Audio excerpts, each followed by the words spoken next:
Hello upcoming teachers, आप सबका स्वागत है आपके अपने YouTube channel the teaching classes let's learn how to teach में। और आज का टॉपिक है gender bias. Gender bias refer to a unfair difference in the way people are treated based on their gender. Gender bias एक इस तरह का unfair difference है जो कि लोग जेंडरों के बीच में करते हैं। It's a form of prejudice or discrimination that stem from culture, social, institutional और personal attitudes. ये इस तरह का प्रीजज और डिस्क्रिमिनेशन है जो कि हमारे कल्चर, हमारे सोशल, हमारे इंस्टीट्यूशनल और पर्सनल एटीट्यूड की वजह से ही आया है. Stereotypes about what roles or behavior are considered appropriate for men, women or people of the other gender identities. इसमें हम स्टीरियोटाइप्स और इस तरह के रोल्स बिहेवियर कंसीडर करते हैं जो कि एक पर्टिकुलर पर्सन के लिए अप्रोप्रिएट होता है, जो हम पहले से ही सोच के चलते हैं कि मैन है तो उसके लिए ये चीज़ सही है, वुमेन है तो उसके लिए ये चीज़ सही है, या थर्ड जेंडर है तो उसके लिए ये चीज़ सही है. जैसे कि मेंस के लिए हम हमेशा कंसीडर करते हैं कि वो ब्लू कलर पसंद करें, वुमेन के लिए पिंक कलर पसंद करते हैं. गाड़ी चलाने में अच्छा होगा तो मैन अच्छा चलाएगा, फीमेल नहीं चला पाएगी. केयर गिविंग रोल होगा तो उसमें फीमेल अच्छी होगी. ये हमारी मेंटलिटी इस तरह की है, तो हम पहले से ही सोच के रखते हैं. ये हमारा जो इस तरह की मेंटलिटी जो डेवलप हुई है, ये हमारे कल्चर, सोशल, इंस्टीट्यूशनल और पर्सनल एटीट्यूड्स की वजह से ही हुई है, जो कि हम चाहे ना चाहें फिर भी कहीं ना कहीं हम इन चीज़ों में फर्क करते हैं. जेंडर बाइस means favouring one gender over another. Gender बाइस का मतलब ही ये है कि हम अकॉर्डिंग टू सिचुएशन किसी ना किसी जेंडर को ज्यादा फेवर करते हैं दूसरे जेंडर से. This gender bias can affect how people are judged, treated और गिवन अपॉर्चुनिटी. इसी जेंडर बाइस की वजह से हम ये पहले से ही जज कर लेते हैं कि उसको किस तरह से ट्रीट करना है या उसे क्या अपॉर्चुनिटी देनी है. जेंडर बाइस दो तरह के होते हैं. एक्सप्लिसिट बाइस, this is when someone openly favor or discriminate against one gender.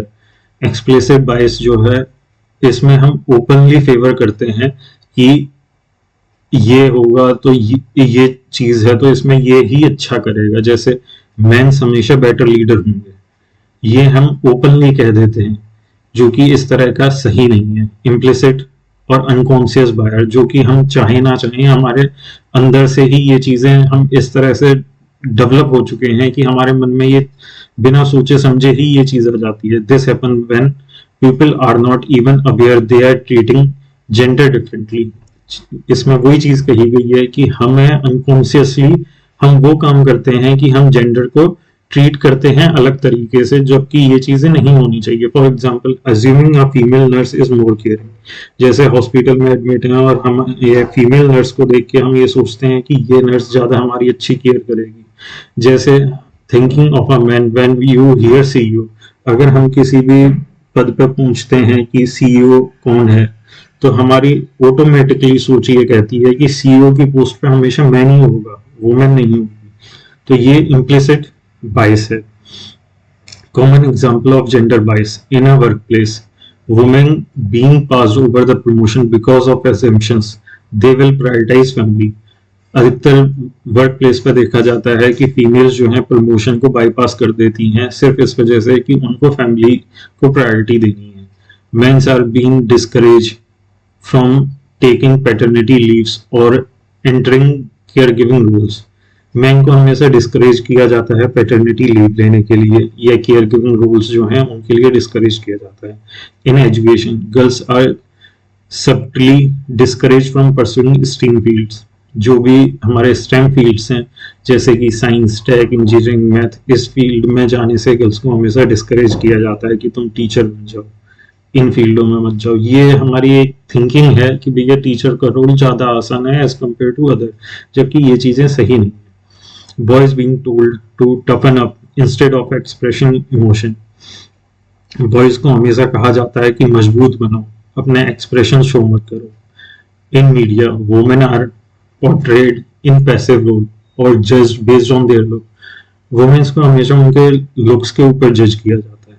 Men show as aggressive, emotionally closed off or dominant. Men को हमेशा महसूस किया जाता है कि वो एग्रेसिव होंगे, डोमिनेंट होंगे, वो इमोशनली क्लोज ऑफ होंगे, कि उनको कोई इमोशंस नहीं है। In health care women's pain being taken less seriously, women's का पेन जो है सीरियसली लिया ही नहीं जाता।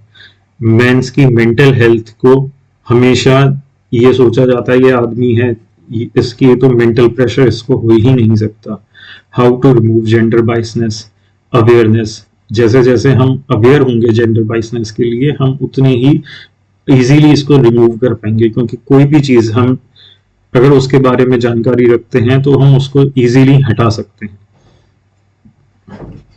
Education challenging gender stereotypes early specially in schools, हम जो जेंडर स्टीरियोटाइप्स हैं उनको अर्ली स्टेज पे ही रिमूव कर सकते हैं एजुकेशन की मदद से। जैसे कि हम स्कूल में ही इस चीज की शुरुआत कर दें, तो जब हमारा डेवलपमेंट हो रहा है उस टाइम पे ही हम इन चीजों को एलिमिनेट कर देंगे तो आगे जाके ये प्रॉब्लम नहीं आएगी।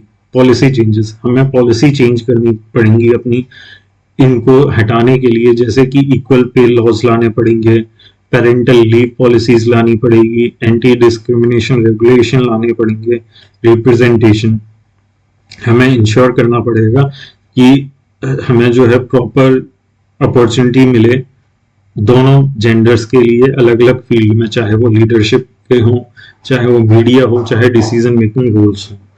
तो यही था आज के टॉपिक में जेंडर बाइसनेस में, और इसमें अगर आपको कुछ और जानना हो तो उसके लिए आप मुझे कमेंट कर सकते हैं। Thank you.